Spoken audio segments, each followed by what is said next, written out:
আজকে তোমাদের সাথে একটা নতুন রেসিপি শেয়ার করছি। রেসিপিটা হচ্ছে দুধ কচু দিয়ে কাঁকড়া।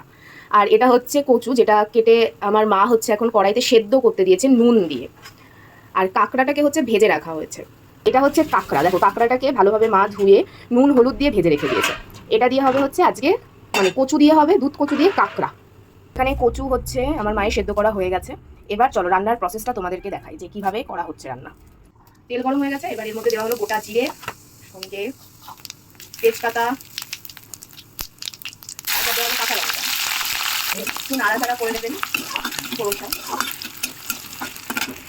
তারপরে দিয়ে দেবেন এরকম ডুবো ডুবো করে কেটে রাখা আলু।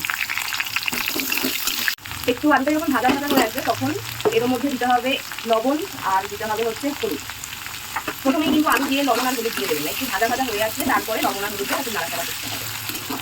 এবার আপনারা কিভাবে মশলাটা তৈরি করবেন, সবার প্রথম দেবেন জিরে গুঁড়ো 1 চামচ, তারপর দেবেন ধনে গুঁড়ো, তারপর দেবেন হচ্ছে হলুদ গুঁড়ো, আর সামান্য একদম যে যেরকম ঝাল খাবেন সেই অনুযায়ী হচ্ছে লঙ্কার গুঁড়ো। এবার এটা হচ্ছে জলে ভিজিয়ে রেখে দিতে হবে।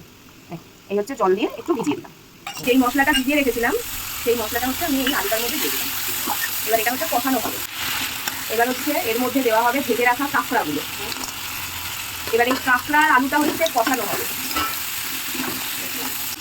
এই তো কাঁকড়াটা আমাদের প্রায় কষানো কমপ্লিট, তেল ছেড়ে আসছে। এরকম যখন তেলটা ছেড়ে আসবে তখন এর মধ্যে হচ্ছে সেদ্ধ করে রাখা কচুটা দিতে হবে। এই যে সেদ্ধ করে রাখা কচুটা মা এখন দিয়ে দেবেন। এবার এটাকে ভালো করে নাড়াচাড়া করতে হবে। কষানোটা হচ্ছে আমাদের কমপ্লিট। এবার মা এর মধ্যে দিয়ে দেবে গরম জল, পরিমাণ মতন এটা মানে এর মধ্যে জল দিতে হবে। ঠান্ডা জল দেবেন না, গরম জলই দেবেন দয়া করে। আমাদের রান্না কমপ্লিট। এটা কিন্তু একটু রসা রসা নামাতে হবে। নামানোর আগে এর মধ্যে দিতে হবে সামান্য চিনি।